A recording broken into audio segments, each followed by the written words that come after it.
da INSERES. Este é o projeto Webinar Gratuitos, Agricultura de Precisão ao Alcance de Todos, é uma iniciativa ligada ao projeto social de agricultura de precisão da INSERES. O webinar.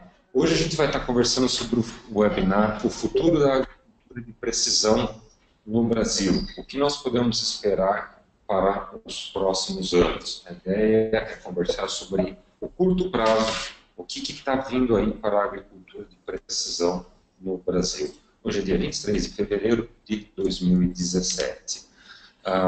Este projeto ele é uma realização da INSERES, Sistemas para Agricultura de Precisão, e tivemos apoio dos nossos parceiros, a Associação Brasileira dos Prestadores de Serviço em Agricultura de Precisão, da ADEALC, a Associação dos Ex-Alunos da Escola Superior de Agricultura Luiz de Queiroz, a Exalctec, a incubadora de empresas ligada à Exalc, do site Agricultura de Alta Precisão, é um blog, um parceiro nosso, e também da Embrapa. São todos parceiros que estão nos ajudando a realizar este webinar. Bem, um pouquinho sobre o projeto social Agricultura de Precisão ao Alcance de Todos. É um projeto desenvolvido pela INSERES, em parceria com universidades e centros de excelência do Brasil. O objetivo é compartilhar conhecimento. E o formato deste webinar, a proposta dele é trazer conteúdos limitados, porém abordados em profundidade. Este formato se assemelha muito mais a uma aula, nível de mestrado ou doutorado, e ele está mais longe de palestras, onde os conhecimentos são tratados de forma rasa. Portanto, esse webinar ele vai pegar pequenos assuntos e tratá-los em profundidade. Estão disponíveis aulas e palestras sobre os temas relevantes, tratados com profundidade, essenciais para o dia a dia da agricultura. Todos os eventos anteriores eles estão disponíveis no site da INSERES para consulta de todos vocês. Este é o segundo ano, a segunda temporada do projeto social Agricultura de Precisão ao Alcance de Todos. Na primeira temporada, que se encerrou em 2016, mais de 1.500 pessoas passaram por este banho de conhecimento. Para 2017, o projeto terá eventos baseados nos pilares agricultura de precisão, nutrição de planta, fertilidade e manejo do solo, pragas e doenças das diversas culturas. Tudo isso buscando agregar a comunidade da agricultura de precisão e difundir gratuitamente os conhecimentos que são importantes para o desenvolvimento do Brasil. Um pouquinho sobre a empresa, sobre a INSERES. A INSERES é uma equipe especialista em desenvolvimento de software para a agricultura de precisão no Brasil. Ela foi criada em 2013 e o nosso foco é trabalhar com mapas de fertilidade e recomendação em tempo real, planejamento de amostragem em um sistema único de gestão das análises de solo. Trabalhamos também com mapas de produtividade e, dentro de alguns dias, traremos para vocês uma novidade, que é o processamento também de imagens de satélite diretamente dentro da plataforma. Estamos que na semana que vem ela já estará disponível para os usuários da plataforma. Bom, alguns avisos da comunidade. Materiais educativos em INSERES. Temos uma série de artigos e e-books sobre agricultura de precisão, eles estão disponíveis no nosso site para acesso gratuito, estão no nosso blog, inseres.com.br/blog. Hoje, uma gratuidade, uma oferenda do professor Santi, ele falou no último webinar que iria publicar um livro, Agricultura de Precisão no Rio Grande do Sul, e ele gentilmente cedeu um livro para a INSERES, para a gente fazer um sorteio hoje durante este webinar.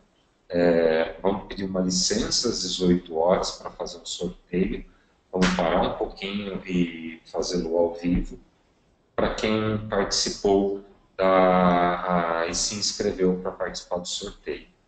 Mais um aviso, A ASBRAP, Associação Brasileira de Agricultura de Precisão, já foi formada, ela está coletando adesões, R$ 200 a anualidade da pessoa física, R$ 100 estudantes e empresas a partir de R$ 600.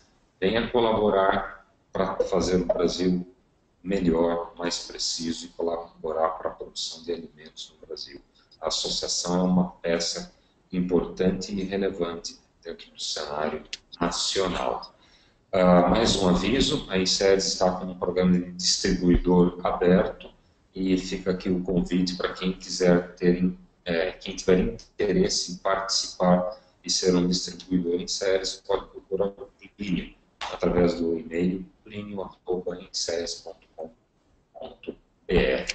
Bom, um aviso, certificados. Certificados que assistirem o webinar ao vivo. Acesse www.inseres.com.br e o seu certificado. Se você não receber por algum motivo ou algum problema, envie um e-mail para inseres@inseres.com.br. Bem, hoje teremos a participação do meu querido colega, professor Ricardo Inamaso, na verdade, pesquisador Ricardo Inamaso. Ele é engenheiro mecânico, com formação, mestrado e doutorado pela USP de São Carlos, com ênfase em mecatrônica. O Ricardo é um cara de automação e criação de tecnologia. Ele é pesquisador da Embrapa Instrumentação, atua na área de automação agrícola. É uma pessoa extremamente inteligente e admirável. Eu tenho uma grande admiração pelo Ricardo. O currículo dele é bastante grande, muitos devem conhecer a Isobus, que é uma tentativa de uniformizar a conversa entre os diferentes eletrônicas de tratores, não só tratores, mas tratores e implementos na área agrícola. O Ricardo foi quem encabeçou esse projeto ao nível do Brasil, e também ele é encarregado de praticamente de todas as atividades da Embrapa, ou ele tem uma liderança em todas as atividades da Embrapa ligada à agricultura de precisão. Ricardo, muito obrigado por estar aqui conosco. Eu já vou te passar a palavra, vou só falar mais uma coisinha, que é sobre como funciona o webinar. Utilizem caixas de comentário ao lado direito da tela para mandar sugestões e perguntas. Todas as perguntas vêm para mim, Leonardo, eu vou ler, e no momento da apresentação pertinente, eu já chamo e coloco essa pergunta ao vivo. Todas elas serão respondidas ao longo da transmissão. Bom, esse é o recado inicial. Agora, estou convidando aqui já vocês para... Já está o professor Ricardo online. Ricardo, as pessoas já estão te vendo, tá? Pode falar um oi. Deixa eu ver, você já está com áudio também. Ok. Vou te colocar como... Vou compartilhar a sua tela. Ok?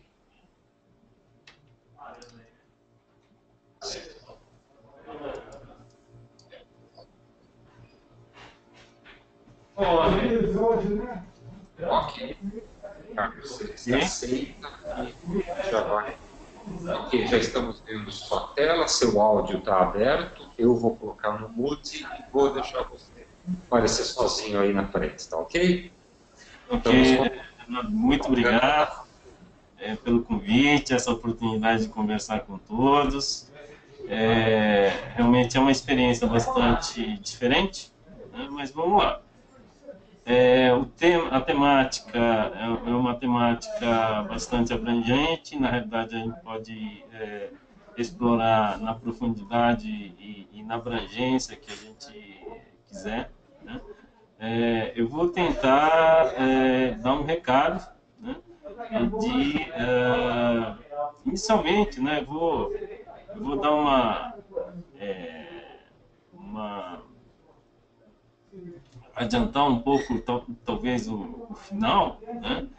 Mas eu gostaria de informar a todos que o setor da agricultura de precisão não é o setor que vai morrer, né? Tem alguns setores, alguns serviços que vão ter problema de permanecer aí no mercado, mas o mercado da agricultura de precisão, né, provavelmente sobreviverá de uma forma bastante interessante, que eu vou fazer essa finalização, mas eu vou colocar algumas surpresas nesse processo aí. Bom, então nós temos aí bastante Ricardo, tempo. Oi? nós estamos captando bastante ruído de fundo, que acho que está vindo. Eu posso sair um pouquinho da minha sala e avisar os colegas? Claro, claro. Dá licencinha um pouco.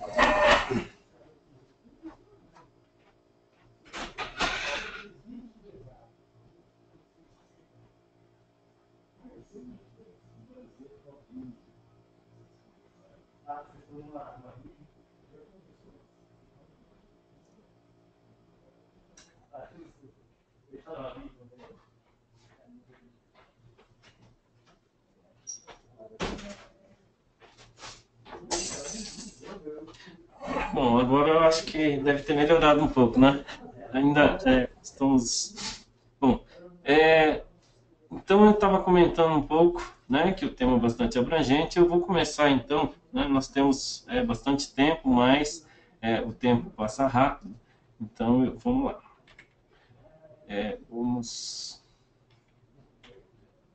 Esse é um artigo, né, que o Molin apresentou aí no webinar anterior, né? Eu gosto muito desse artigo porque é a fonte, né, é de 1929. Né? Em 1929 nós já estamos falando aí da variabilidade espacial e mapeamento. Né? Então, qual é o avanço efetivamente que nós tivemos desde 1929? Né? E nós temos aqui um outro material que eu também utilizei para a gente fazer desenvolver esse tema. Né? Então, de modo que eu começo, né, o conceito geral que o Santi já desenvolveu, que o Molin também já desenvolveu, né, eu vou fazer um zap bastante rápido, né, de como, né, essas são as ilustrações que a gente encontra na web. Né? Então, essas são as ilustrações e muitas vezes a gente vê o que ilustra, né, a agricultura de precisão. Então, entrando em várias ilustrações, a gente vê alguns ciclos, né, de agricultura de precisão e eu gosto de entrar nesse tipo de ciclo. Né? Leitura, análise e atuação. Né? Esse ciclo é um ciclo que o Santi também colocou, que é um espiral. Né? Nós fizemos basicamente uma leitura, né, a análise, depois a atuação. No caso da agricultura de precisão, né, nós temos a nossa leitura aqui é realizada por vários processos de mapeamento. Né? Então, esse processo de reconhecimento, né, o Santi colocou bastante claro, né, que a amostragem deve ser bem feita, né, e toda essa amostragem é para realizar a análise. A análise bem feita necessita de uma boa leitura. Né? Sem uma boa base de dados, você não tem a atuação. Né? Então, nós temos o campo, né, e os dados vão para a leitura, levado à análise. Essa é o ciclo convencional da agricultura de precisão, né? E é o que todos estão fazendo. O que tem ilustrado aqui a agricultura de precisão de uma forma mais tradicional. Né? Vamos lá. Leitura, análise e atuação. O que temos de novo, né, que tem gerado aí uma discussão um pouco mais, a discussão mais atual, talvez, né, na fronteira da temática agricultura de precisão. Né? Basicamente, o sistema de planejamento de recurso corporativo, ERP, conhecido mais como ERP, todo software de apoio, né? Basicamente custo, a logística, né? O mercado, e tem uns dados um pouco adicionais, que são clima, né? Manutenção, tem entrado para dar suporte, né? A essa sistema de tomada de decisão, análise agrícola, né? E também, devido à grande quantidade de dados, né? Então nós temos aqui um apoio, né? Do que o pessoal chama de armazenamento de dados e extração de conhecimento, né? Esse ciclo, né? Basicamente, em termos de tecnologia, nós estamos falando de todos os sistemas de gerenciamento de uma propriedade, né? Hoje ainda não tem uma tradução muito clara, mas é conhecido como FMIS, né? O FMIS, né? O Farm Management Information System, né? É o que tem norteado a agenda, né? Mais atual de muitas empresas aí. E a nuvem. Então, a agenda, né? Para onde, no ponto de vista do desenvolvimento, né? Para onde a agricultura de precisão está seguindo, é um pouco nesse ciclo, né? No início, né? Houve essa leitura, atuação, o GPS fez um papel fundamental para você reconhecer os dados, né? E nós estamos indo aqui para o processo de análise. Só um parênteses, né? Que esse processo de leitura, né? O Molim, o Lucas, o Santi, né? Colocou de uma forma muito clara, né? Que são os dados que vêm do campo, né? São os dados fundamentais aqui, né? Então nós temos aí hoje, né? Imagem satélite, imagem aérea, né? Imagem aérea que vem do ARP, né? Aeronave remotamente pilotada, conhecido como drone, né? Mapa de índice vegetativo, né? Mapa de condutividade elétrica aparente do solo, mapa de física do solo, mapa de fertilidade do solo, isso vem da análise da amostragem do solo, né? Mapa de distribuição de água, mapa de observações, que é o Scout, né? A ocorrência de algum dado interessante do campo, mapa de produtividade, né? O mapa de colheita, mapa de doenças e pragas, mapa de qualidade de produção, né? Esse mapa de qualidade de produção é fundamental, principalmente para culturas mais perenes, como a fruticultura, né? E mapa de solo, de uma forma geral, pedologia, topografia, né? Mais detalhada, né? Dentro da propriedade. Essa leitura são fundamentais, né? Muito bem colocado. Eu vou insistir um pouco em alguns pontos, né? Quantidade de dados aí de amostragem do solo, né? Então, a amostragem do solo em grid, né? Eu acho que é uma tendência que vai estabelecer, né? Um diferencial na amostragem, né? Que é a medida de condutividade elétrica do solo. Esse equipamento surgiu em 99, né? Já está fazendo... quando surgiu a agricultura de precisão, né? Surgiu basicamente, esse foi o elemento que foi um dos equipamentos que surgiu no mercado e apareceu de uma forma bastante interessante. Por quê? Né?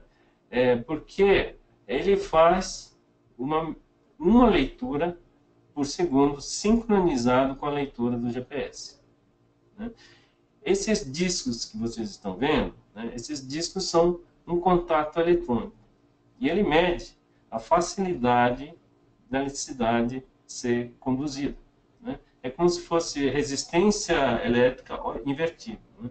Qual é a facilidade, no caso da resistência, a dificuldade, né, de passar a eletricidade, no caso a facilidade de passar a eletricidade. O que essa medida tem a ver com a agricultura, né? E a condutividade elétrica aparente do solo, tá? Na realidade, quando eu falo, olha, esse solo tem 2 milisiemens ou meio, né? Na realidade não quer dizer absolutamente nada. Mas o ponto interessante, né, é que esse é um outro elemento, né, que faz a medida muito utilizada também no meio oeste, na Europa também, e hoje também tem uma empresa chamada Geocarta, né, fazendo também mapeamento, serviços de mapeamento de condutividade elétrica do solo aqui no Brasil. Bom, o ponto, né, é que quando você passa a medir a facilidade de conduzir ou não a eletricidade, ele tem a ver com a granulometria e a química do solo. Quanto menor os grãos, quanto mais umidade, quanto mais íons, né, é mais fácil conduzir a eletricidade. Essa condução da eletricidade, né, ele me diz, né, na realidade, diferenças da física, ele consegue, né, dizer o quanto, né, é diferente. Né? Vamos lá, esse mapa. Né? Esse mapa do condutividade elétrica do solo, eu consigo fazer uma leitura em milisiemens por segundo. Se eu tenho essa medida da condutividade elétrica do solo, né, eu tenho uma densidade amostral muito grande. Né? Se eu estou andando a 2 metros por segundo, 3 metros por segundo, eu tenho a cada 3 metros uma leitura. Né? Tá, condutividade, está faltando o I aqui. Mas o processo, né, de medida os dados que o VERI solta para a gente, né, a densidade é muito grande. Então, cada 2, 3 metros eu tenho uma medida. No final, eu tenho um mapa que conduz a eletricidade. Né? Se eu tenho uma mancha que eu consigo reconhecer, né, que essa região conduz mais e essa região conduz menos, a minha hipótese é o seguinte: eu não sei por que está conduzindo mais ou conduzindo menos. Né? Mas eu sei que, a hipótese utilizada é que essa área, né, é uma área relativamente homogênea em relação à física e à química do solo. Ou seja, a física e a química não muda muito, né? Não tem uma alteração significativa, e aí eu posso, né, ajuda a dividir áreas, né, do formato da mancha. Né? Essa é uma mancha que lembra aí até uma raiz de mandioca, né? Mas poderia ter um outro formato, né, completamente diferente. Então, essa diferença, para que eu uso esse mapa de condutividade elétrica aparente do solo? Eu utilizo para apoiar, né, a amostragem do solo. Se esse mapa de condutividade elétrica do solo tiver uma coincidência com o mapa de colheita, é porque eu tenho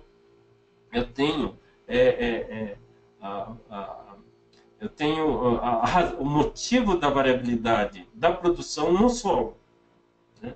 Então, o solo é um grande elemento que está interferindo ou contribuindo, né, para a variabilidade do solo. Poderia ser, por exemplo, ele não vai captar, por exemplo, infestação de uma praga. Né? Então, esse tipo de abordagem pode, eu consigo ver a interferência ou a variabilidade do solo. Né? Então, são elementos que vão me ajudar a separar zonas de manejo, né?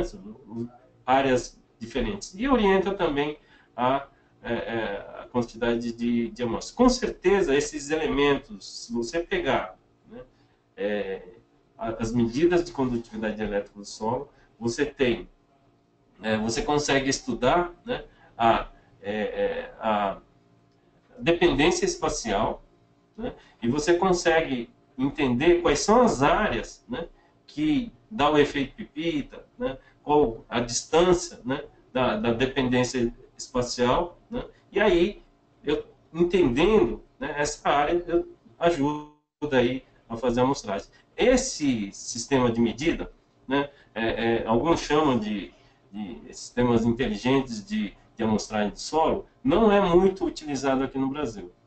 Eu acho que é uma tendência, né, já que a patente desse...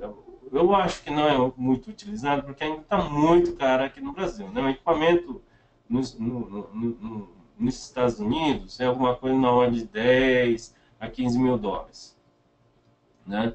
Aqui no Brasil está muito mais caro do que isso. Então, eu acho que com o vencimento da patente, é possível que surja mais equipamentos no mercado para a gente poder fazer essas medidas. Né? Então, aí vai uma dica aí que nós vamos ter no futuro. Né? A refletância do céu do solo, NDVI, muito se comenta, né? Concentração de clorofila, biomassa da cultura. Essa é uma foto que nós tiramos no ano 2000. Essa foto, na realidade, eu vou contar. Né? Esse é o Dr. Shepherd, né? É um grande guru nosso, um dos pioneiros, né? Na agricultura de precisão, aquele Congresso Americano de Agricultura de Precisão Internacional, Congresso Internacional. Ele é um dos precursores, ele era um dos pesquisadores que fazia o evento Site Specific Management, né? Um congresso de sítio específico, que transformou no Congresso Internacional de Agricultura de Precisão. Então, em 2000, nós estávamos trabalhando com ele, né? E estávamos desenvolvendo esses sensores aqui passivos, né? Que tirando os valores de NDVI no campo. Né? Hoje já existe o GreenSeeker, né? O CropCircle, esse é o modelo inicial, né? Esse é o da Topcon, esse é o da Yara e o Fritz Mayr. Não é muito conhecido. Né? Mas o que tem, né? Esses sensores, né? Que eu queria contar a história desses sensores, né?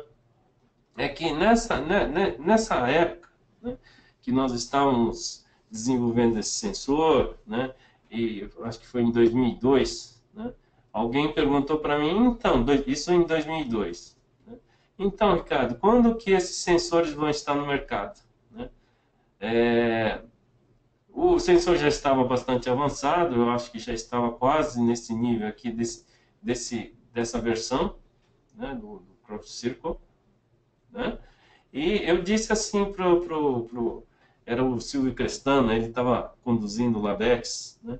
Eu disse assim, olha, é só colocar esse sensor, empacotar, entrando no mercado, eu acho que em 2 anos deve entrar no mercado e estar disponível aí para os agricultores brasileiros, né? Hoje né, passaram-se 15 anos, né, e ainda não é muita, não posso dizer que seja uma realidade aí no mercado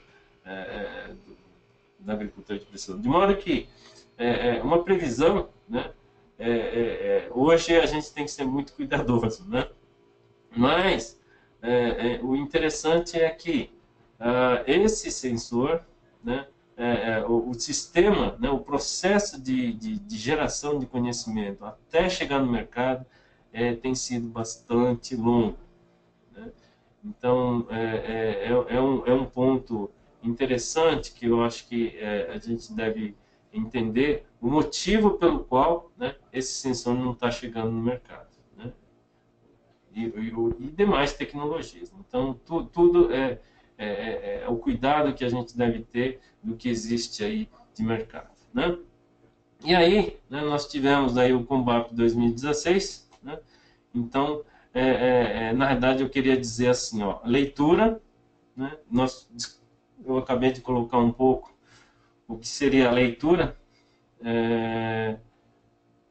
em termos de mapeamento, tudo isso em termos de georreferenciamento.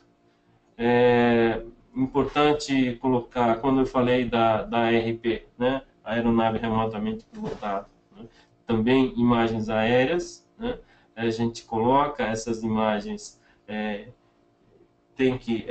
necessário planificar e referenciar cada pixel da figura, né? Então essas figuras são colocadas e todas essas informações são enviadas para análise, né? Obviamente, uma camada de informação só não é suficiente, todos, né, estão bastante cientes, mas cada vez mais está realizando níveis, né, de cada vez mais detalhado, né, de informação. Bom, nós temos então o processo, né, de atuação, né? Então vou falar um pouco sobre atuação, que basicamente nós temos aqui, né, a aplicação de fertilizantes corretivos, que é a aplicação à taxa variada, bastante, hoje já bastante, eu diria, convencional, né, dentro da agricultura de precisão, aplicação de agroquímicos, aplicação de sementes, a taxa variada ainda está sendo desenvolvido metodologias, mas o equipamento já existe, né, pulverização aérea, irrigação à taxa variada, etc. Né? Então, nesse processo da eletrônica em máquinas agrícolas, né, eu acho que nós já divulgamos essa imagem, já deve estar rodando, rodou o Brasil, né, e continua rodando, né, que é a eletrônica embarcada utilizada em agricultura de precisão. Né. Basicamente, são painéis, cada implemento que você precisa utilizar, você coloca um implemento, né, você coloca um painel, e no final, se você tem aqui, parece que tem 1, 2, 3, 4, 5, 6, 7, 8, 9 implementos, né? Então tem 9 painéis aqui, né? Talvez um implemento use mais de um sensor, aqui, um mostrador, né? Então, eu acho que nós discutimos, né? O Leonardo já colocou, padronização já tem vindo com bastante força. No Brasil, infelizmente, ainda não é realidade, mas eu acho que a tendência né, que essa tecnologia, né, eu imagino que não seja ainda, né, estratégia de marketing das empresas, mas eu acho que é inevitável, porque esse tipo de equipamento ganhando escala, né, trazer aqui no Brasil com um sistema já bastante amortizado em termos de custo de desenvolvimento, né, custo de montagem, etc. e tal, reduz bastante, né. Então, eu acho que vai estar disponível aí. É algo semelhante à indústria de automóveis, né. Ninguém pediu para que tenha a rede, né, a gente chama Controller Area Network, é um tipo de uma internet, tipo de um protocolo de rede, né, que eles utilizam e utilizam em veículos também. Né.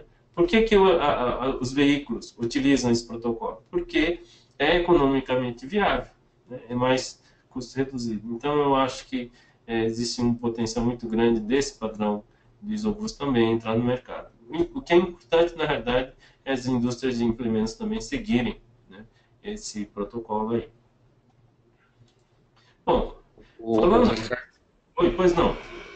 Só quero aproveitar uma pergunta aqui. Na verdade, tem duas perguntas relacionadas à condutividade elétrica do solo. Ok. Se você quiser voltar alguns slides, não tem problema. Tá? A primeira é do Fábio Castro. Ele está perguntando se existe uma relação do índice de condutividade elétrica com a quantidade de amostras necessárias para descrever uma variabilidade espacial. Na realidade... manejo, né? O ouvinte, o nome dele? Fábio Castro. Fábio, é muito legal a sua pergunta, né? O que eu quero dizer é o seguinte, para você fazer a medida de condutividade elétrica do solo é relativamente simples, né? É um equipamento lá fora mais em conta, né? Eu diria aí que 95% das áreas que utiliza a agricultura de precisão, se não é 100%, nos Estados Unidos, na Europa, tem mapa de condutividade elétrica do solo, né? Se ele não comprou esse equipamento, é porque os consultores já fizeram, né? Por quê? Porque é muito fácil. Eu tenho uma densidade amostral muito grande, né? Agora, essa densidade amostral, né, que é a cada 3 metros, né, eu tenho uma leitura, né, ele dá a ideia da variabilidade espacial, né? Eu posso, na realidade, fazer aplicar geoestatística e verificar a dependência espacial, a distância a dependência espacial daquela região, né? Então, sabendo quantas amostras, até quantas amostras ele dá a dependência espacial, ele dá a dica da distância que eu tenho que fazer uma amostragem do solo. Se for uma região, né, isso na realidade é um pouco intuitivo, mas geoestatisticamente falando, né, nessa área de transição, né, para eu poder copiar essa transição, eu tenho que fazer mais amostras, né? Mas como eu sei, né, que a região homogênea, vamos dizer assim, é uma mancha, ele tem esse formato aqui, essa parte mais escura, né? Então eu pego poucas amostras nessa região, pego uma amostra composta dessa região aqui, né? Eu quero entender qual é a fertilidade e a física do solo.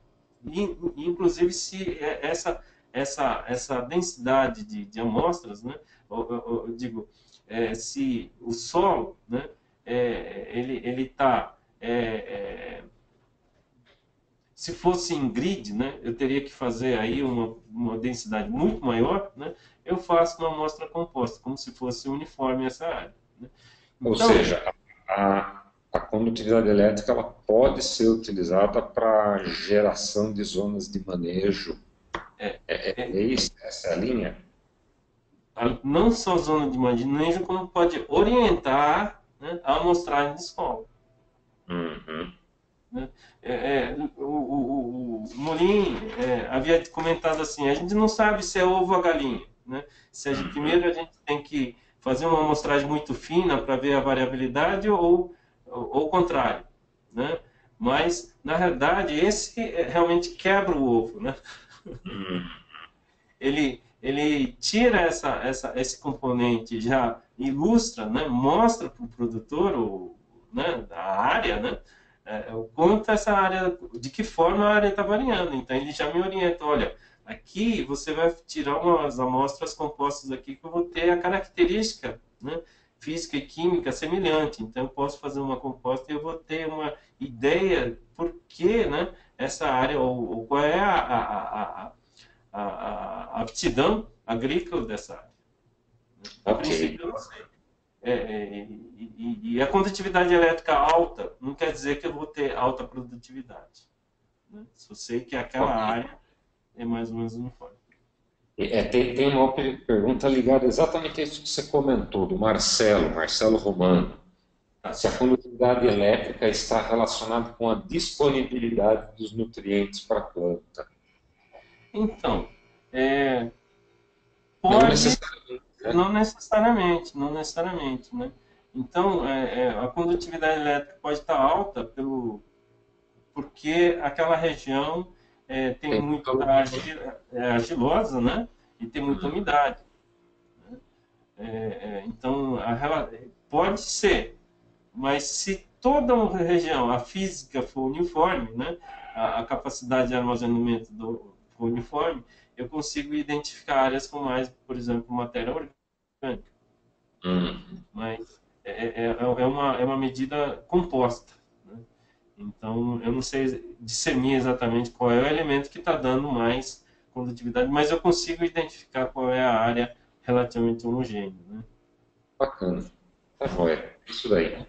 Isso aí, lá nos Estados Unidos está muito comum, não sei o motivo, aqui no Brasil ainda não pegou, muito provavelmente pelo preço, né, do equipamento. Posso ir? Sem dúvida. Ok. Bom, eu estava falando do isobus, mas na realidade eu queria falar do isobus para começar a dizer, né, a forma, né, que a leitura, né, vai para a análise, né? Porque hoje, né, bom, eu vou discutir um pouco utilizando essa eletrônica para ir para a análise, né, E outra forma aqui é a aplicação, então a atuação. Então eu estava falando da padronização para realizar a atuação, né? É um elemento muito importante que eu acho que é uma tendência que vai chegar ao Brasil, né? E naquela época, já em 2008, né, a gente estava falando do futuro, né? Nós estamos falando, avaliando como se o pessoal acertou ou não está acertando, né? A futurologia, né, em agricultura de precisão. Isso é em 2008. Aqui. Não faz muito tempo, não mais de 10 anos. Aqui. Então, nós estamos falando de sensoriamento, terrestre em ambiente agrícola, tecnologia de robótica, uso massivo de tecnologia de informação, controle eletrônico embarcado. Né? Então, esse é tendência aí do futuro. Né? Eu queria colocar umas boas novas. Esse daqui também é o robô que a gente está fazendo, né? Mas num combate, né, recente, né, nós tivemos uma apresentação, né, dizendo aqui, né, de um robô, né, que, na verdade, é muito interessante. Né? Fala-se muito em robô, mas poucas unidades efetivamente estão no mercado. Né? Ou seja, até ano retrasado, eu não conhecia nenhum robô que estivesse realmente no mercado vendendo, né? E o pessoal comprando. Havia alguns robôs no mercado, mas ainda não era sucesso. Esse, né, é interessante porque em 2016 já estavam 30 unidades, né, vendendo. Agora eu vou chavear um pouco para o site, vamos ver se vai dar certo, tá? Aí, Leonardo, você me dá um alô aí, ver se deu certo. Tudo bem? Sim, estamos vendo o Your Bots Help Your Move Forward. Legal. Então, esse robô surgiu, esse é o site do fabricante, né? Então, eu consigo aqui navegar pelo site, né?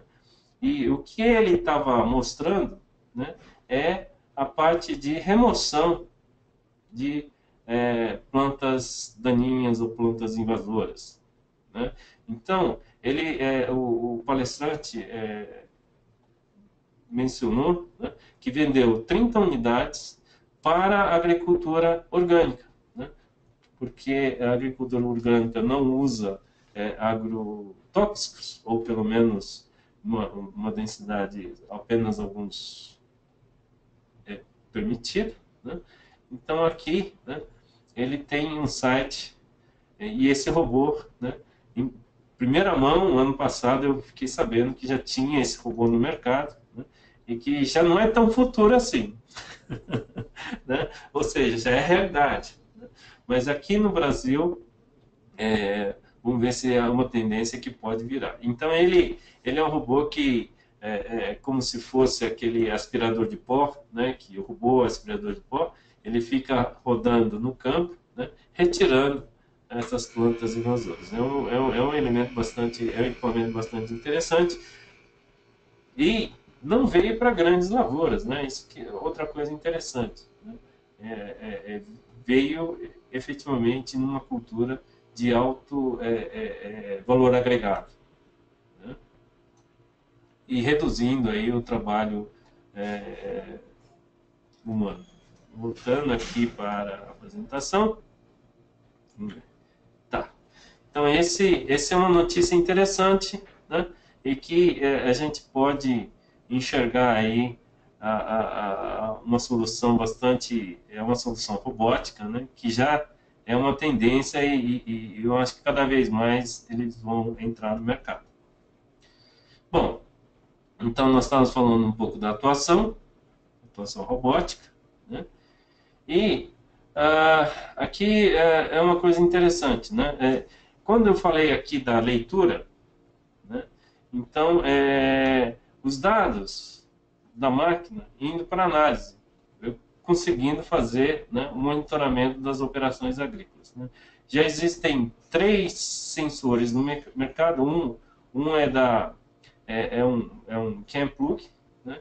E o outro é da Climate, que tem um conector que é acoplado a uma tomada, né, de diagnóstico do trator, e tem um são 3 modelos que existem no mercado. Então, esses elementos estão, né, já no mercado europeu, americano, mas nós não temos ainda o isobus. Então, só alguns tratores de alta potência que têm um sistema importado, então esses equipamentos podem ser utilizados, né? Mas ainda está um pouco longe de fazer essa análise completa aqui, né? De leitura, análise e atuação, né? E vamos fazer um pouco, então, o que é, né, o planejamento de recursos corporativos, né? Eu vou navegar um pouco nessa parte, né, do software, né, que não é bem futuro, né? Talvez a gente está falando aqui do futuro dos Estados Unidos, da Europa, né, da realidade já lá nos Estados Unidos, na Europa, né, e o que pode chegar aqui no Brasil. Então, tem um trabalho interessante aqui, né, do Christian Nansen. Esse trabalho, eu acho que eu vou comentar isso depois. Ok. Já entendi a minha... eu vou passar, então, né, a alguns sites aqui que são interessantes. Por que site? Né? Na realidade, eu quero mostrar, né, essa parte, né, da eletrônica aqui. Tá? Eletrônica, não só eletrônica, na parte de Farm Management Information System, que já existe no mercado. Né? Isso não é academia, pessoal. Isso academia já tem modelos, né? O pessoal que está trabalhando, o Sorensen já está trabalhando desde há um bom tempo em cima da modelagem de dados, né? Essa parte de apoio à tomada de decisão, né? Eu vou mostrar o que já existe no mercado. Então, vamos lá. Eu ia falar um pouco... um pouco, né, dessa parte aqui. Por que, né, essa parte da informação é importante? Eu vou comentar aqui uma coisa muito interessante aqui. Bom, pelo menos para mim é interessante. Aqui, né, é um informativo, uma notícia, né, de 8 de fevereiro de 2017, entrou na intranet lá da Embrapa, né, é o pessoal da Embrapa, enfim, promove o pessoal do Agropensa, né, eles colocam essas informações, e aqui, ó, pesquisa revela, né, maioria das fazendas dá prejuízo.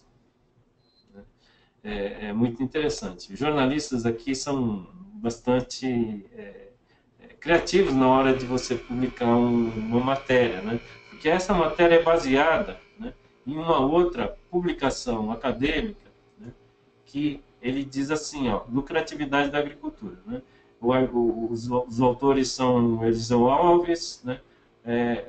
Aqui na reportagem menciona que é do Geraldo Souza, né? Os dois da Embrapa, Eliseu Alves muitos, né, dentro da Embrapa é muito venerado, porque é um dos fundadores da Embrapa e continua atuando como guru da Embrapa, né?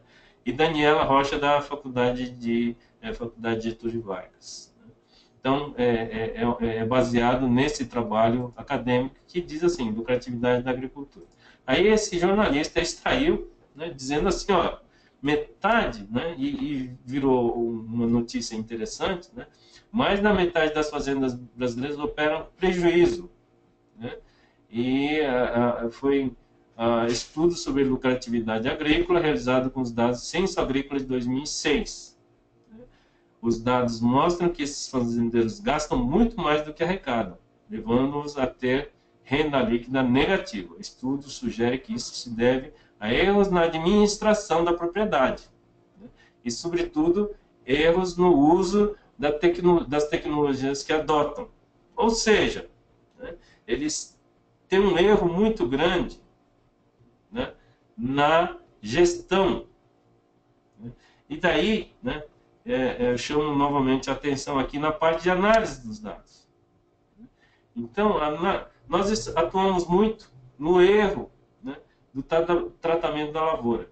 Né? A variabilidade, existe a variabilidade e nós vamos tratar a variabilidade. Então, nós temos tomada de decisão para que eu possa, né, aproveitar a variabilidade espacial, eu possa aproveitar o máximo da aptidão agrícola que cada região tem. No caso, aí, a aptidão agrícola, né, das plantas e talvez até dos animais. Né? Então, áreas que, por exemplo, o café a qualidade é melhor, então eu vou vender de uma forma separada, vou vender como gourmet, enfim. Toda essa gestão, né, da lavoura. Né? E mais ainda, a gestão, né, da variabilidade, vem a gestão aqui, né, da administração da propriedade. Então, alguns dizem assim, a agricultura de precisão não faz um mau agricultor, um bom agricultor, mas sim bons agricultores e melhores agricultores. Na realidade, são as pessoas que utilizam, né, todo o conhecimento, não só agronômico, mas de gestão, para você fazer melhor, né, mais produtivo a lavoura.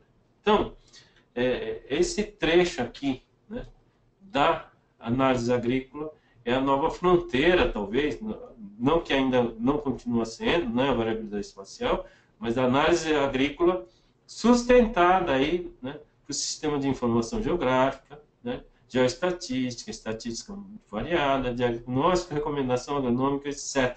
Né? Então, os conhecimentos agronômicos aqui também continuam sendo suporte para uma boa análise agrícola, senão você não consegue uma boa atuação. Então, nesse sentido, né, a tendência aí das tecnologias, eu selecionei alguns sites, né, eu não estou fazendo nenhuma merchandising de nenhum fabricante de software, né, mas é isso que é o que a gente encontra aqui no mercado. Né? Então, nós temos aqui um site, né, que tem basicamente, né, o que nós chamamos de a inteligência, o pessoal chama de business intelligence. Né? A gestão, a administração, as empresas hoje chamam muito, tem dado bastante atenção, porque eles têm feito diferença na gestão das empresas. Né? Então, na gestão das empresas, eles estão usando uma tecnologia chamada BI, né? Na verdade, basicamente como simplificar os dados para a gestão. Então, você tem o BI, ele pega dados muito complexos e transforma essas informações numa informação mais fácil de ser entendida para o usuário. Né? Então, o Farm trabalha um pouco nessa linha, só que com as informações da agricultura. Esse é um outro site, né? Eu vou ficar navegando aqui até dar um determinado tempo. Né? Esse é o fabricante do ChemPlug. Né? Então, ele pega os dados da máquina, né? Imagens de satélite e dados climáticos, né? Para apoio na gestão da lavoura, aplicação de inseticidas, né? A gestão das máquinas agrícolas, no caso usando o ChemPlug, né? Um dado climático mais voltado para campo, né? Então, todos esses sistemas eles tentam integrar nesse sistema de informação, Smart Solution. Vamos lá. Outra empresa, né? Ele tenta, né, colocar, ou busca colocar, busca colocar essas informações da variabilidade e entregar, né, os conhecimentos para o produtor. Então, ele tem alguns produtos, né? Então, imagens, né,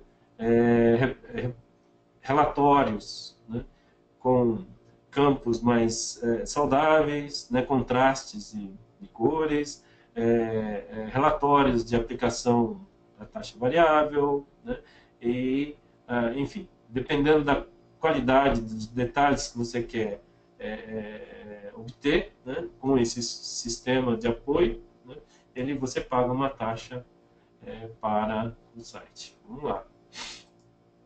Aqui, né, é um outro produto, né, também na linha do BI. Né? Então, você tem aqui... e todos esses vocês também podem entrar no site, né, e tentar encontrar e ver mais detalhes. Eu vou dar um zap, né? É como se fosse aquele cara que fica no rádio controle lá da TV mudando de canal, só que aqui eu estou mudando aqui de site, tá? Então esse daqui é um overview do produto, mas basicamente é uma linha de BI, né? Então pega todas aquelas informações que são confusas, etc. Então tenta organizar e entregar ao produtor. Opa, aqui eu acho que esse site aqui é muito interessante, né? Esse site aqui é o 365 Farmnet, na Alemanha, né? Então ele tem... Opa, vamos ver se atualiza aqui. Produtos. Vamos lá, produtos. Conceito. Né? Também, ó, tá vendo? É a forma de entregar as informações. Né? Então, ele entrega também os dados em smartphones. Né? Então, você pode pegar no Google Play, Apple Store. Né? Tem vários benefícios, mas tem várias camadas de informação. Tá? Então, eles têm vários parceiros, né, que fornecem essas informações. Então, vamos ver um pouco nesses parceiros aqui. Aqui, ó, tudo isso aqui de parceiro. Todos eles fornecem informação de tal forma que o agricultor possa ter algumas informações diretas dessas empresas aqui, né? Empresas de máquinas, né? E também a DRG também, né? Entrega informações, eles têm várias, a Roush é outra fabricante de Reicher, também é fabricante de máquinas, todos eles entregando, né, dados de tal forma que possa compor um conjunto de informações, camadas de informação que auxilia aí na gestão, né? E aí fala tudo de digitalização, né, dos dados, ou seja, digitalização da agricultura, que a gente tem ouvido falar muito, também aqui no Brasil. Isso mais o pessoal da área de TI trabalhando fortemente para que a gente possa ter, né, um sistema de gestão, né, mas com esses suportes aqui. Esse é outra empresa, né, buscando aí dar informações para o produtor. Né? Então são tudo vídeos, né, mas eles estão todos naquela camada, né, da informação. Tá? Então nós temos aqui dados, inclusive aplicação de nitrogênio, né, criação de zonas de manejo, enfim, um benchmarking aqui do desempenho da lavoura, né, enfim, guia, né, ajuda no scout, né, você tem alguma coisa diferenciada aqui no campo, opa, o que será que está acontecendo? Né, ele auxilia. Mas tudo isso são produtos, né, de várias empresas aqui, né? Então, melhor decisão através da agronomia e ciência de dados, né? Então, soluções da ClearAg, né? Proteção de sementes da cultura, né? Revendedores, enfim, várias soluções aqui também, né? Apoiando aqui a tomada de decisão. Vamos lá. E cada site também, né? Poderia demorar um pouco mais. Ok, em séries, Leonardo. Aqui também é uma empresa, né, que trabalha com essa parte de fornecer soluções. Então, essa é uma empresa genuinamente brasileira, né? Que também trabalha nessa parte de tomar decisão. Vamos lá, vamos avançando. Você quer dar alguma palavrinha, Leonardo? Não, por favor, Ricardo, o show é seu. Bom, depois a gente volta um pouco para comentar os serviços, né? Mas são basicamente softwares que apoiam aquela tomada de decisão, né? Então, eu não vou entrar muito em detalhe como eles trabalham, mas a minha ideia é dar um zap em várias empresas que já atuam no mercado, né? A AgroTools também ele pega dados de satélite, de clima, tenta dar rastreabilidade dos produtos, né? Tem vários clientes que esse slide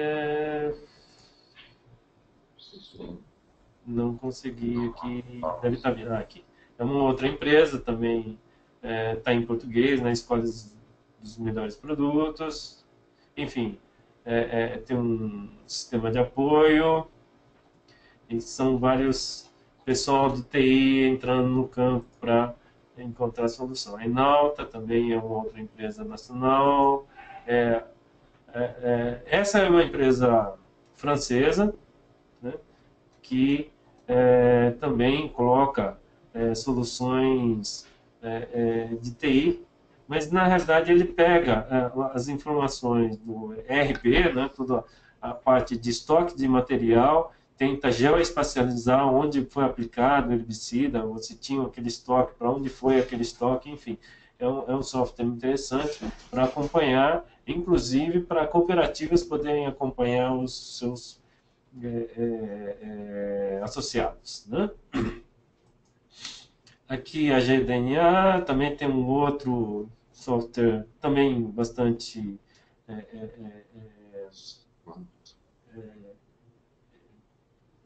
também nessa linha de apoio por tomar decisão, né? Tudo isso são aplicativos que ajudam nesse processo. A força da agricultura inteligente, né?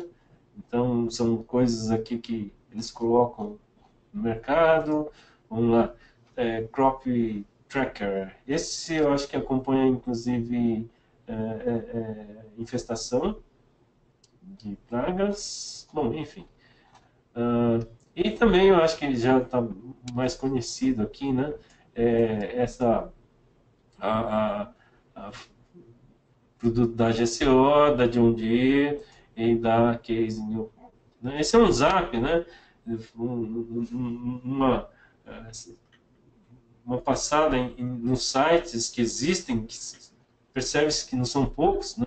Que estão atuando já nessa área aqui de análise agrícola, né? Muitos estão em nuvem, né? Como em séries, né? Então, essa é uma tendência, né, que está surgindo. Agora, a preocupação, né? Então, Ricardo, a gente tem que estudar, além da parte agrícola, a gente tem que estudar a parte dos IoT, né, Internet das Coisas, Big Data. Olha, a minha expectativa é que no começo da informática, não sei se todos são dessa geração, né, quando usou os primeiros computadores usando DOS, né, não existia Windows, tudo baseado em comandos, né, a gente teclava tudo, mouse a gente praticamente não usava. E para mexer nesse sistema precisava ser altamente treinado, né? Não era qualquer um que podia mexer com isso, né? Hoje, né, uma criança consegue mexer. Então, na realidade, todas essas ferramentas aí estão chegando para que a análise, todo esse processo, né, de análise seja muito mais simples para o usuário, né? Então, essa tendência, né, que vem aí para que atue de uma forma mais fácil, né, para o agricultor. Tomara que chegue logo, mas esse como eu disse, né, minha previsão de que o sensor de NDVI poderia chegar em 2 anos ainda não é muito verdade, né? No mercado está, mas ainda não está em uso, né? Existem várias opções aí também. Oi? Eu queria só fazer uma pausinha para fazer aquele sorteio que eu Ah, comentei. claro. Legal, legal. Tá. Acho que você vai mudar de assunto agora, né? Isso. Tá, então deixa eu só fazer o... Estou aqui com o Zé Luiz. O Zé vai fazer o sorteio aqui para gente.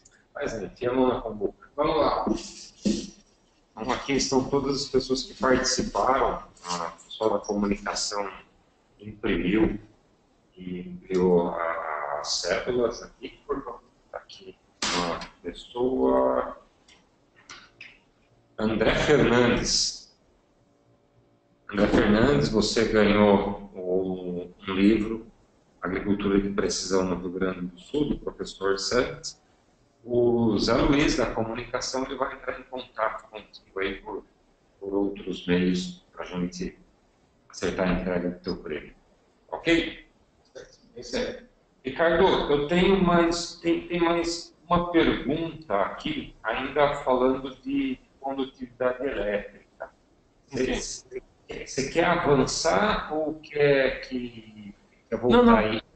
não, podemos voltar, sim. A pergunta ele está sendo feito um paralelo com mapas de produtividade. Que mapa de produtividade tem já muito erro na coleta. Se os dados de sensor de condutividade elétrica também têm lixo, como a gente chama esse Sim, excesso. sim. Com certeza, com certeza.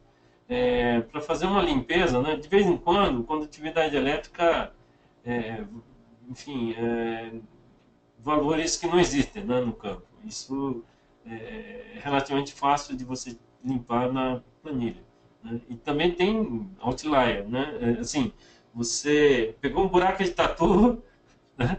Ele não é, você vai jogar fora nesse dado. Então, esse tipo de dado, porque os dados são muito simples, né? Você tem latitude, longitude e a leitura. Se tiver uma leitura muito fora, né? Ou uma variação que você não consegue tratar por meios, por exemplo, você está trabalhando com fertilidade. Então, o implemento, né, que aplica adubo, né, você não consegue trabalhar com uma resolução menor que 6 metros, por exemplo. Então, é um dado que, mesmo que você tiver essa informação, você não consegue utilizar. Né? A não ser que as pessoas que estão tratando planta a planta. Né? Que aí, Não é o caso da que agricultura. não é o caso. Correto. Tem erros, é necessário sim um processo de filtragem para poder utilizar a informação. Não, então, basicamente manual. Dá para tirar, obviamente, fazer uma limpeza quando você vê também alguns pontos fora, né? Mas o que é interessante é que, por exemplo, se você vê a medida de condutividade elétrica do solo, olha, eu passei antes da chuva e depois da chuva. Obviamente, as duas medidas têm diferença, né? Então, o ideal é você fazer essa medida do campo todo antes da chuva e depois da chuva é uma outra medida, né? Mas o ponto interessante dessa medida, né, é que a variação, a mancha que você enxerga é relativamente parecida com o antes e depois da chuva. Né? Tem consistência. Tem consistência. Né? Então, isso significa que continua a ser útil. Né? A única coisa que o pessoal, eu já vi na literatura, que o pessoal pode ser útil em termos de medida mesmo, né? Quando o solo está muito seco, você faz uma condutividade elétrica, depois você faz após a chuva, então você consegue, na realidade, né? A mancha, onde tem, por exemplo, a maior capacidade de armazenamento de água, você consegue identificar. Porque a mancha é um pouco diferente. Aquela região que ele acumulou mais água, ele é mais condutivo. Entendi. Mas... Desculpa. Pois não, pode falar. Concluiu? Uma pergunta do Moisés Costa. Um abraço, Moisés, meu colega. Se o Vênis e o EM38, se eles são equivalentes, ou até os outros sensores, se estudos eles tendem a dar o mesmo tipo de resposta? Tende a ter o mesmo tipo de resposta, né? A tendência é muito parecida. O único, porém, né, é que o M38 ele satura muito em solos que tem muito ferro, óxido de ferro. Então, também outra coisa, a gente vê que satura também, ou tem uma interferência muito grande, no caso do M38, em culturas perenes, onde você usa arame, né, para como estaqueamento enfim, no caso da videira, né? Então, você tem material, arame, isso interfere, né, na leitura, né? Então, esses não dariam para usar. No caso o Veres, né, tem uma largura muito grande e não entra no caso da viticultura. Nós fizemos um tipo de um espeto, né, um tridente, tipo tridente de abinho, né? E obviamente, ele tem que ter uma distância. A distância entre os eletrodos é o elemento importante para manter a distância, porque a distância define a profundidade, né? O Veres, a distância é determinada para que possa medir 20, 40 centímetros de profundidade. Então, quando você muda essa largura, você muda também a profundidade, né? No caso, nós montamos um sistema de garfo, né, que mantém essas medidas, mas também usando a mesma eletrônica do Veres, medindo numa área que o Veres não entraria nem M38. Né? Ok, tranquilo. Vamos em frente. E não é propaganda, não, é informação. Aqui vocês muitos já devem ter entrado, né, na página da Embrapa com o nosso projeto de agricultura de precisão. Esse livro aqui, que a gente pode dar um download, né, tem 600 páginas. Na verdade, tem dois livros, né? Tem um livro aqui que é o Novo Olhar, que a gente deu um olhar mais agronômico para a agricultura de precisão, né? E esse aqui é resultado desse novo olhar, né? Então, nesse livro tem várias medidas de condutividade elétrica do solo, né? Então, vocês podem dar download e depois escrever para a gente, né? Enfim, comentando, para a gente poder também um feedback dos nossos trabalhos. Bacana, acho que é uma boa informação. Bom, eu vou então dar a sequência, ok? Bom, na realidade nós estamos quase já concluindo um pouco a exposição de uma forma mais geral. Cada item aqui, cada mapeamento, a gente pode entrar em detalhe. Condutividade elétrica talvez seja mais próxima da realidade atual, né? Mas todos eles estão entrando aí na agenda, né? Vamos lá. Então, eu estava falando aqui da análise agrícola, né? Eu estava falando também da futurologia que nós temos aí, né? O meu chute era 2 anos e hoje está 15 anos, ainda não está no mercado, coisas desse tipo. Mas tem coisas aqui muito interessantes, né, acontecendo. Vamos continuar aqui, né? Que foi discutido, por exemplo, no Congresso Brasileiro de Agricultura de Precisão, né, lá em Goiânia. Teve agora só para comentar, né, quem vai coordenar esse evento, né, um evento, no meu ponto de vista, um evento mais importante de agricultura de precisão do país que nós temos aqui no país, né, vai ser coordenado pela Associação Brasileira de Agricultura de Precisão, que está em formação, né? Então, quem for associar, o Leonardo já comentou, né, vamos associar e dar força nesse tema aí. Quanto mais gente, a gente fica, enfim, é uma associação que pode ajudar muito nos nossos trabalhos. Vamos lá. Então, eu estava falando aqui, né, comentei anteriormente, né, um projeto aqui do Christian, né, lá de Califórnia, né, sensoriamento remoto para detecção de pragas em cultivos comerciais. Né. Eu achei muito interessante esse trabalho, porque ele tenta identificar pragas identificando plantas mais suscetíveis à praga, né? Ele não detecta necessariamente a praga, mas tenta detectar quais são as plantas que são mais suscetíveis às pragas. Eu lembro bastante, uma forma bastante interessante, um dos trabalhos de Santi, né, do Santi, que ele fez mapeamento de praga e encontrou, né, áreas de plantas mais saudáveis, né, onde ele aplicou, enfim, a praguicida, a taxa variada. Então, onde ele não aplicou e onde as plantas estão mais saudáveis, né, eram onde a fauna estava mais rica, né? Interessante, né? Então, ou seja, estava mais equilibrado, né? Mas voltando aqui para o trabalho do Christian, né? Então ele está fazendo essa detecção de plantas mais saudáveis e mais suscetíveis ou menos suscetíveis, utilizando aquele sensor, né, que a gente estava usando, aquele tipo de sensor que a gente estava usando para desenvolver o sensor de NDVI, né? Então temos comprimentos de onda.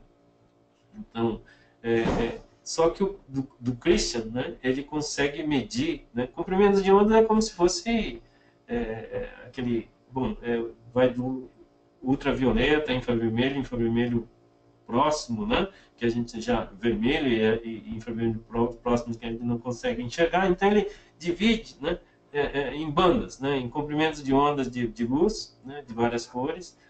E o RGB só vê o vermelho, verde e azul, né? Mas o sistema dele dividia em cento e poucas bandas, é uma coisa muito intensa, né? E tirava, a intenção dele era encontrar, né, comprimentos de ondas que caracterizassem plantas sadias e plantas menos sadias. Então, essas plantas menos sadias são as plantas que vão chegar, né, enfim, eu vou identificar plantas menos sadias, é onde que as pragas muito provavelmente vão se instalar, né? Então, é um trabalho muito interessante, achei muito legal, né? Mas o que isso tem a ver, né, com as novas tecnologias do futuro? Obviamente isso chega, mas o que eu queria dizer, né, o que eu achei mais interessante do trabalho dele é como ele calibrava o sistema, né? Como que você calibra o sistema, né? Então, como é que ele encontra, né, as plantas mais saudáveis, as plantas mais suscetíveis a doenças, as plantas mais, enfim, que possa ser classificado, né, dessa forma, né? Ele pegava as folhas e media, mas ele de onde pegava essas folhas? Ele pegava, na realidade, perguntava para o produtor e perguntava para o produtor assim, qual é, né, a planta mais sadia e qual é a planta mais suscetível à doença. Ou seja, né, a prática do produtor, né, é o que calibra o sistema. E, na realidade, quando a gente fez esse trabalho, né, do Crop Circle também, ele tinha muitos, né, bons agricultores já conseguiam identificar o que o sensor enxerga, né, o NDV mais alto e mais fraco, né. Isso aconteceu, enfim, quando a gente estava usando esse sensor para aplicação em tempo real, a taxa variável de nitrogênio, né. O Dennis Francis, lá de Nebraska, ele já falava para mim, olha, aqui tem que aplicar mais, e aí realmente aplicava mais, né. Então, esse tipo de feeling, né, do produtor, né, é um elemento, na verdade, muito importante de todo o futuro, né, da agricultura e agricultura de precisão. Toda a automação dos equipamentos. Então, eu tenho uma sequência bastante simples, né, dentro, pode chamar de simplista demais, né, mas a gente está falando sempre de inovação, né, no futuro, com muita inovação. A inovação, a gente não tem se você não tem uma solução, né? Então, você não tem uma solução e a gente fica buscando muita solução, né? Então, nós encontramos soluções na robótica, soluções no sensoriamento, internet das coisas, big data. Mas você não tem solução se você não tem o problema, né?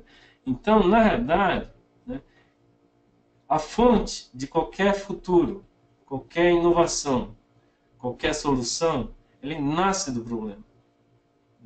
Então, quando eu disse no começo, né, quem tem, na realidade, a chave, né, é quem tem o conhecimento junto ao sistema produtivo, que é onde você tem os melhores problemas, na realidade, melhores oportunidades para o futuro, né?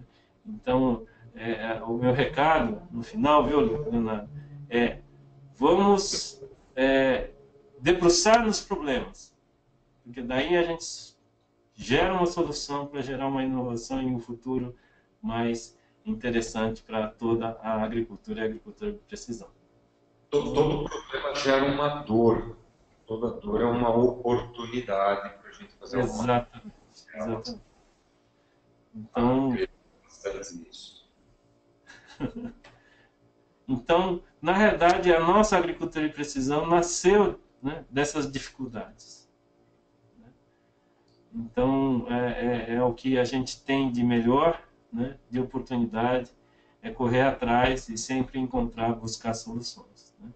Então, alguém lá em 1929, alguém não, né, já está bastante claro aqui, o autor Lindsay e Bauer, né, eles colocaram essa fórmula de tratar o campo e trouxe um problema, e esse problema virou nova inovação, que é a agricultura de precisão.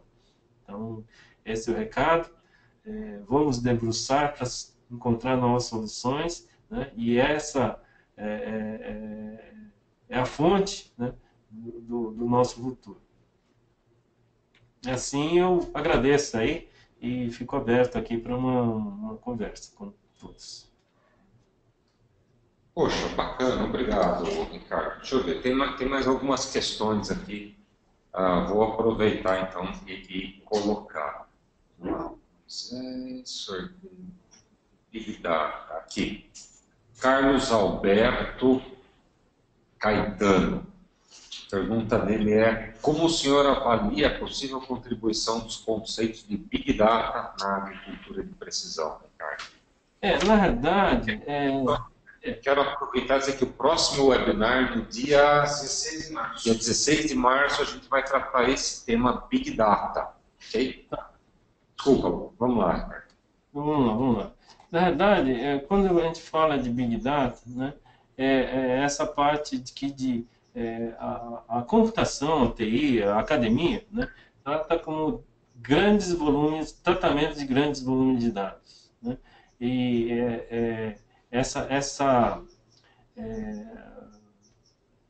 a forma, né, da academia tratar é basicamente algoritmos, etc. E tal. No caso, né, do Big Data, deu um grande boom, né, principalmente na parte de serviços, né? Nasceu basicamente numa loja nos Estados Unidos chamada Target, né? Eles têm aquela cartão de fidelidade, né, e encontraram uma forma de identificar clientes, a preferência de clientes. Por exemplo, né, eles dão um exemplo bastante claro, onde deu uma história interessante, todos que estudam, a maioria que estudam TI sabe dessa história aí, né? Target é uma loja, então tem aquele cartão de fidelidade, e eles descobriram, né, que as pessoas que compram fralda descartável, né, quando começa a comprar, né, ele até o final, né, sempre está comprando nessa loja. Então tem um costume, né, não sei, o comportamento, eles identificaram o comportamento de que é importante, na realidade, fazer o marketing, né, ou a propaganda, atrair o cliente até antes da criança nascer, né? Então, eles pegaram o cliente e começaram a fazer análise, né, de quem compra produtos, né, para gestante. Então, gestante, hidratante, esse tipo de coisa mais próxima que o cliente gestante utiliza, começam a fazer ter um cadastro, né, no cliente, começam a mandar folhetos de instruções, né, de maternidade, como trata as crianças, né, e todo o material necessário para cuidar das crianças. Começam a mandar folders, né. Hoje eu não sei exatamente como, mas naquela época esses papéis, né, eram muito comuns. Houve e aí, na realidade, né, começam a identificar, né, essas características e a história é interessante, né?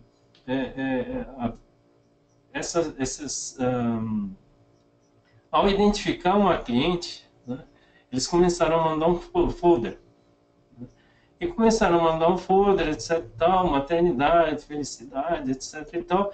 E o pai de uma moça, né, reclamou para o Target, quase processando, não sei se chegaram a processar, né, dizendo assim, como vocês estão instigando a minha filha à maternidade, né, isso não pode, né, enfim, no final da história, né, o pai pediu desculpa porque o Target sabia antes do pai.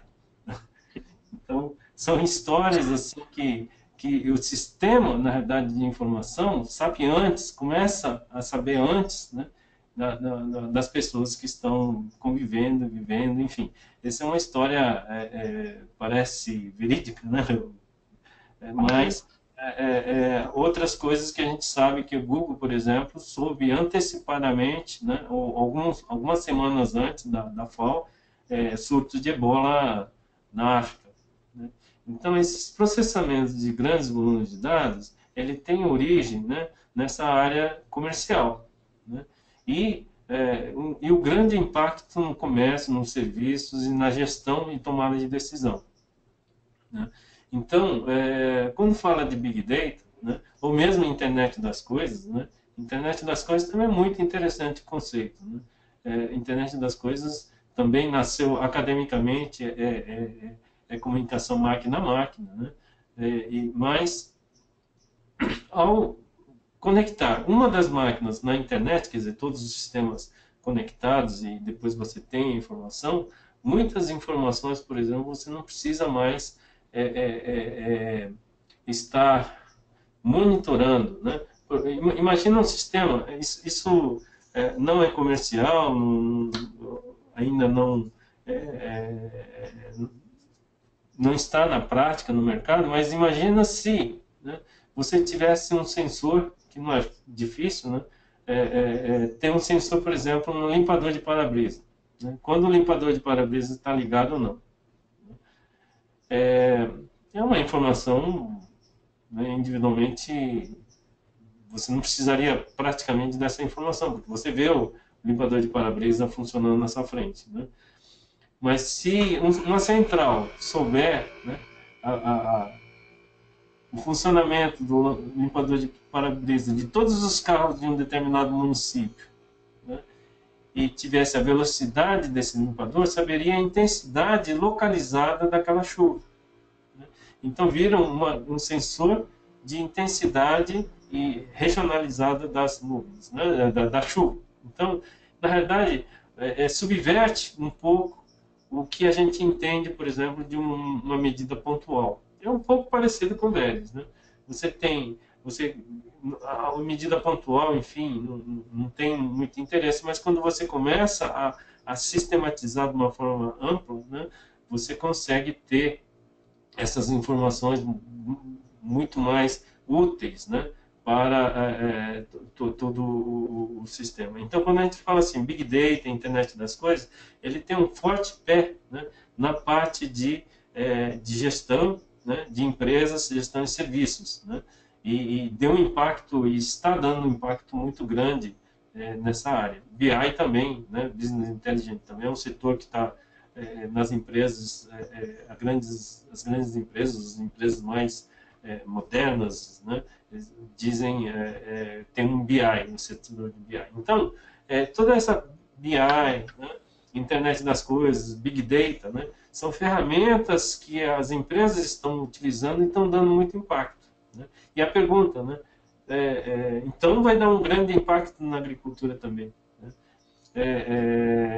Eu tenho ainda, né, futuro, né, mas ainda eu acho que não dá para futurologia, né, mas existe um gap ainda, né, no campo de todas as informações que a gente vê, né, o Santi colocou de uma forma bastante clara, né, os problemas agronômicos, primeiro, né, para chegar nos problemas maiores, né, mas se a gente conseguir colocar todas essas informações de campo de uma forma mais simples, sem ninguém precisar preencher um formulário, e essas informações vão para um ponto, uma base de dados, no caso ilustrado como nuvem, né? Mas uma base de dados que possa utilizar essas informações, processar e usar tecnologias como data mining, na realidade mineração de dados, né? Você consegue muito provavelmente uma orientação, uma tomada de decisão, né? Que colocaria os agricultores num patamar diferenciado de produtividade.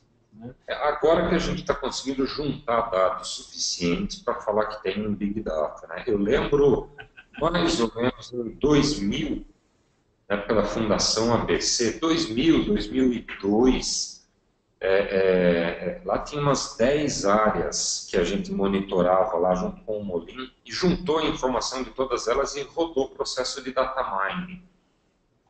E não achou nada, não achou, assim, muito difusa a informação. Analisando isso aí 17, 15 anos depois, até conversando com o Molin outro dia, na verdade a gente acha hoje que tinha era pouco dado. A quantidade de dados que tinham eram umas 10 áreas de, sei lá, 20 hectares, 30 hectares. Em termos de Big Data, não é nada.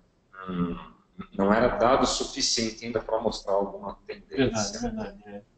Então, tem um outro problema. Está muito rápido, né? A gente tem novas oportunidades aí se abrindo. Tem um outro problema também em relação à conectividade dos dados, né? Tem muitas empresas, eu fiz um zap aí, a quantidade de empresas que tem, e essas empresas não trocam informação, né? Enfim... Isso porque está cada vez mais tendo regulamentação sobre essa troca de informações. Privacidade dos dados, né? Mas, enfim, ainda futuro. A gente ainda vai sentir melhor que pega. Ricardo, está pulando de pergunta aqui, a turma está perguntando um monte. Opa. Eu vou tentar resumir umas 4 ou 5 perguntas aqui, que estão relacionadas a mercado. A turma está querendo saber assim, se você sabe de números de mercado, qual que é o tamanho da adoção da agricultura de precisão no Brasil, e quando que você acha que a maioria das propriedades vão estar usando, vamos falar em gestão da variabilidade, né? Vamos ser bastante realistas nesse aspecto, né? Primeiro, nós temos metade dos agricultores que não são produtivos, ou seja, eles têm outros problemas mais urgentes a serem resolvidos, né? Não estão muito mais que metade. Então, se você já coloca a agricultura de precisão um pouco mais difícil, né, de ser adotado. Apesar de que ele pode ajudar no amadurecimento da gestão. Isso é um pouco de controvérsia, mas, como eu disse, bons produtores ficam melhores. Outro aspecto é a variabilidade espacial.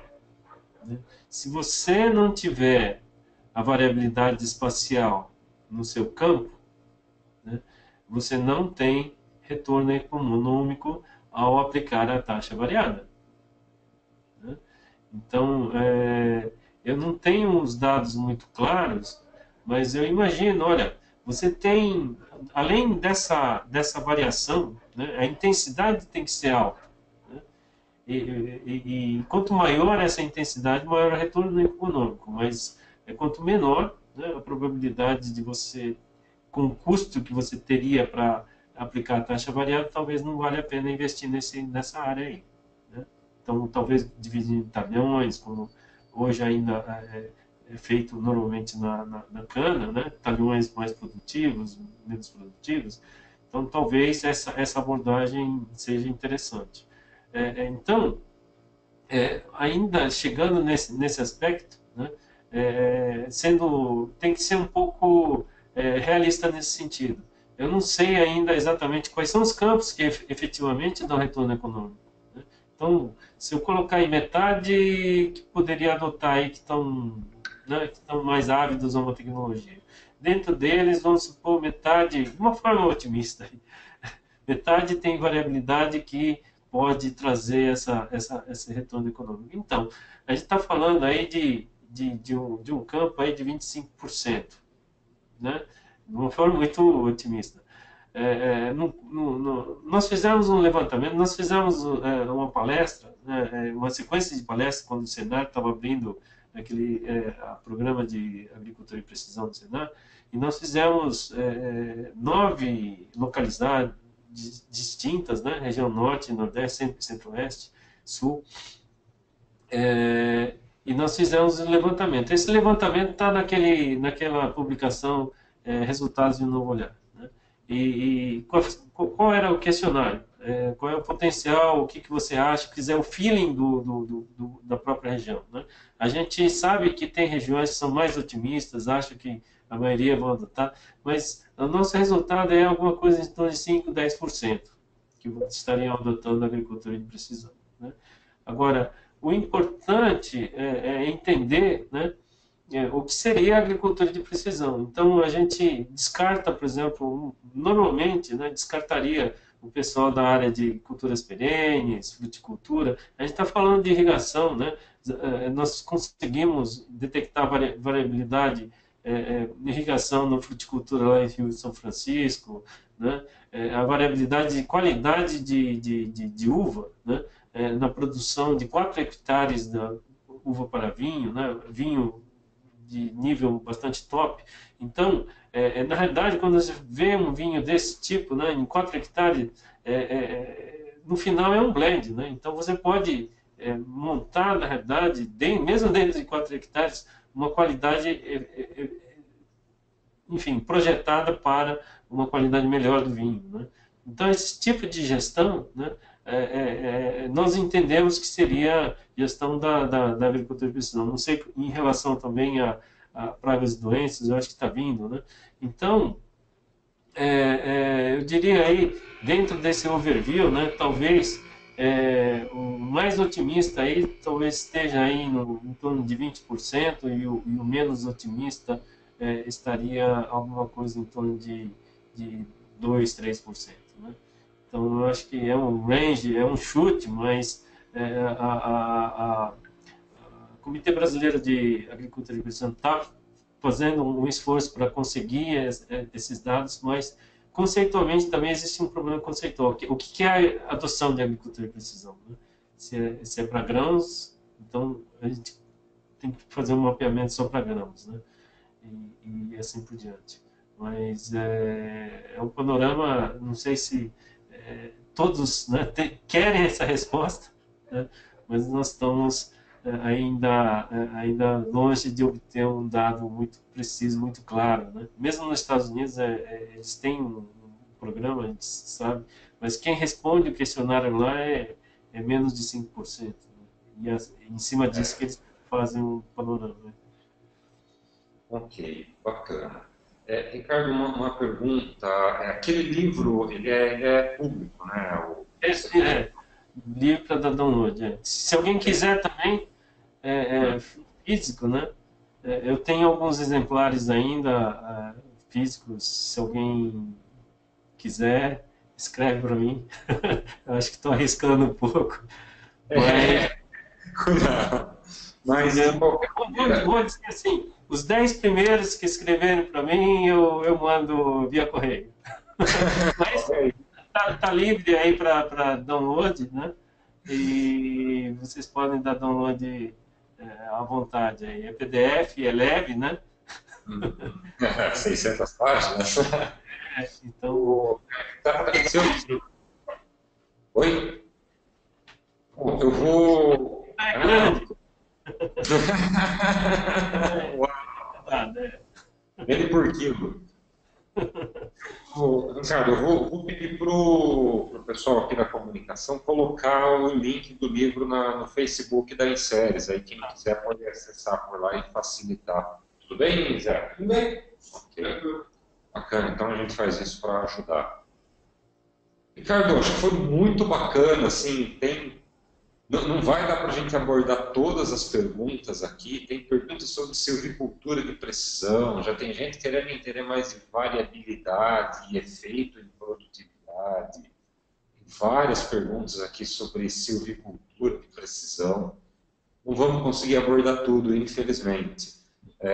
O que a gente normalmente tem feito é aproveitar essas perguntas e tratá-las como temas dentro do nosso blog. E eu queria contar contigo para ajudar a gente a responder algumas dessas perguntas depois. E aí a gente responde por isso que A coloca gente pode contar com a gente. no blog. Quero agradecer. Tem alguma coisa a mais? Não, Acho que é isso. isso. Quero agradecer a participação de todas as pessoas aqui nesse webinar. Ricardo, também tem muitas congratulações aqui, dizendo que foi uma brilhante palestra, o pessoal gostou. E Eu agradeço também. É legal ter um feedback, né? Eu fico contente aí com o pessoal ter aproveitado e fica no nosso e-mail, né? E blog, né? Vamos ver se a gente consegue dar retorno a todos. Né? Ok, tá joia. Então é isso, gente. Muito obrigado. Dia 17 próximo tem mais um webinar, vai ser sobre o tema Big Data. Vai ser ministrado pelo Márcio, ele é o desenvolvedor líder aqui da Inseres, tem bastante experiência em Big Data e em desenvolvimento de sistemas. Claramente esse é o caminho que a Inseres está trabalhando para buscar o valor. Concordo com o Ricardo, que ele disse agora de pouco. A gente tem muito mais pergunta do que resposta sobre o que o Big Data vai fazer, mas eu e a Inseres, a gente está trabalhando para encontrar qual que vai ser um caminho bacana para todo mundo aí nesse meio. Alguma mensagem final, Ricardo? Não, então, só reafirmando, né? Vamos agarrar o problema como se fosse oportunidade. É isso aí. E essas oportunidades, sim, gerando solução para essas oportunidades, nós geramos inovação em uma agricultura mais sustentável, moderna, né? E mais dinâmica da forma que a gente sempre sonha, né? E gosta de ver dessa forma, né? Então, fica aí a torcida nossa também, né? E se tiver problema também, vamos ver se a gente ajuda em todo esse processo por meio aí da pesquisa também. Tá joia. Então, meus amigos, muito obrigado pela presença, obrigado, Ricardo, e boa noite. Bom carnaval, né? Bom carnaval, cuidado com a bebida, vamos de leve. Ok. Gasta tudo não. Um abraço, gente. Boa noite. Boa noite.